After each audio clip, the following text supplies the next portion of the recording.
ang nabalitaan ko mula sa aking mga empleyado, ang ating mga abogado sa Legis, sa opisina namin, sina Senator Gatchalian at Senator Zubiri nagbabakate na daw ng premises nila. Kaya nagtaka kami bakit alam ba nila ang mangyayari. Dahil kami nagkakaupos at inaabangan yung pagdating ng mga articles of impeachment kasi talagang determinado kami na talagang mag-convene ka agad para walang masabi yung tao na pinagtatakpan o dinedelay. Gustong-gusto namin na tanggapin na yung articles of impeachment. Andun kami, mahinahon na nagkakaupos, pinag-uusapan kung anong dapat gawin. Biglang ang balita, pati daw si Rules Secretary, si Mavic Garcia, nakatanggap din ng abiso na umalis ka na dyan, magkakagulo. Bakit alam nila? Kaya ako nagtataka, ang balita si Senator Lore nakatanggap din ng abiso. Pero ayaw naman niya maniwala, ayaw niya kaming iwanan. Nagtataka ako bakit yung iba pinagsabihan. Ibig sabihin, may nakakaalam, meron ding naiwan katulad namin dun sa putukan, sa mausok at talagang kinandado kami doon. Kaya nagtataka ako, sino kaya ang nag-utos na lusubin ng Senado na may 4 na nakakaalam? Ngunit kami, walang kamalay-malay. Ma'am, nasan kayo nagkaputukan? Dinig nyo?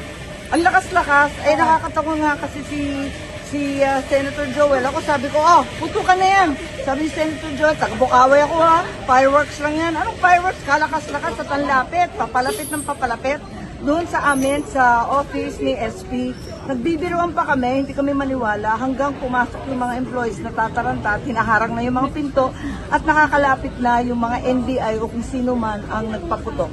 So talagang Senate siege ang dating, hindi ko maintindihan. Bakit naman isi-siege dito? Sa kagustuhan ba nila ito, maaresto si Senator Bato? Dapat sumunod lang sila sa Korte Suprema. Sinabi naman ng Korte Suprema, 72 hours, may TRO na. Ano pang gusto nyo? O di kaya walang TRO. Maghintay kayo 72 hours. Wag naman ganito na sa kagustuhan, damputin si Senator Bato, talagang lulusubin ng Senado at naka-hostage lahat ng senador ng Republika. Anong naramdaman nyo? Anong narinig nyo putukan? Anong ginawa ninyo?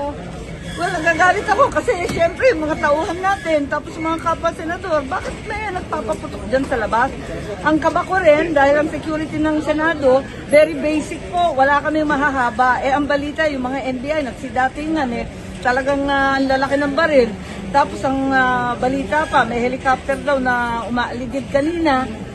Yun nga, di nagkakakabahan na talaga lahat ng mga tao rito. Tapos pinalabas pa. Mga information po NBI, kasi dinideny po ni Director Matibag.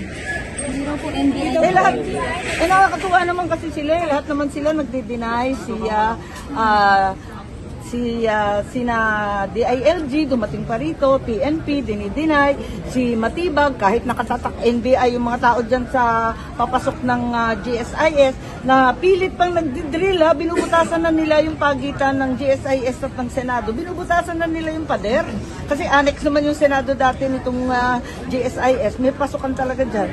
Abay si Matibag, o kung sino man, ipaliwanag nila kung anong ginagawa nitong mga NBI nila. Bakit nagkalat sila rito? Bakit binubutasan yung pader? Panawagan. Hindi ko nga maintindihan di ba? Dapat may pahintulot dito sa Senado. Wala namang pahintulot. Kaya siguro pumiglas binutasan na lang ng pilit. Tama ba yun? Wala nang respeto, Senator, no? Kinausap naman niya si Alan, Peter, at sabi niya, hindi rin daw siya. Lahat na lang sila, hindi sila ang nag-utos sa paglusob ng Senado. Kaya, ano ba ito? Flood control na ulit?